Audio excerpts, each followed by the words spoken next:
Thank you, Cancórla. And Minister, I suppose, can I say first of all that I, like a lot of people, am relieved that a deal has been done. And I just want to congratulate the Taoiseach and yourself for whatever part you played in it. Now, there's a lot of different views here about the budget today, and I suppose there's a kernel of truth in all of them. It's not enough. The budget is never enough. I would prefer to have seen more grants and less loans, but remember, we, as citizens of Ireland, are underwriting those loans. Some programmes have been cut and others have received extra resources, including, I'm pleased to see, the very welcome $5 billion Brexit fund.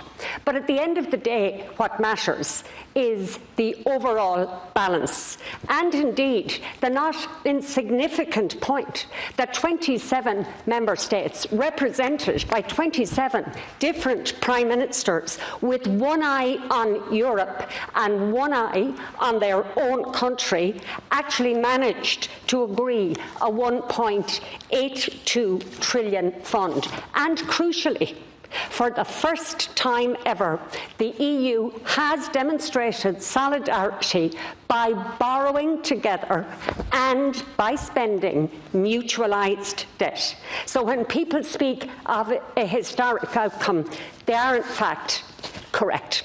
Now, one of the benefits of the $750 billion fund is that the European Commission can borrow money ultra-cheaply with its AAA plus rating, whereas many member states, or at least some member states, have ratings as low as BBB minus.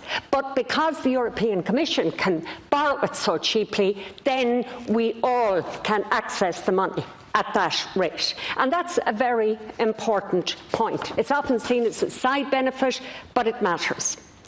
I also want to highlight that the EU budget, big and all though it is somewhere between 1% and 2% of what all 27 member states spend nationally each year. So it's important, but its role, its rationale, is that it adds value. What we contribute, what we get back, is important. But if that's all there was, then we should just keep our own money and spend it. Because the budget isn't a pass-the-parcel money around Europe. We invest in the European budget so that we have a single market, so that we have free movement of people, of goods and of services, so that we work together, whether it's health research or a digital single market or supporting farmers to produce safe, quality, traceable food. But of course, in the final analysis, what most people really care about is how the money is spent. Now, we will discuss and debate that over the coming months and years here in this House, but I want to flag a few important issues. First of all, the Taoiseach said that the CAP budget had increased from 28 to 31%. That's true, but it still represents a 9% cut, which is hugely significant. Yes, there's an extra 300 million, and that's welcome.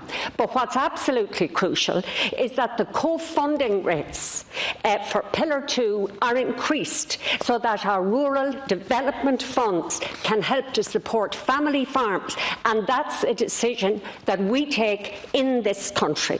I also agree with the proposals that are there on convergence, and as I said to the Minister for Agriculture before, I want to see that convergence continuing during the transition period.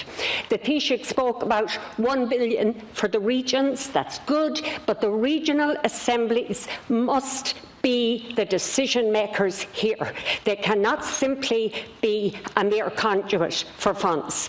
And I suppose the last point I want to make, and it's been made by other speakers, is that there is conditionality attached to this money with its link to the European semester.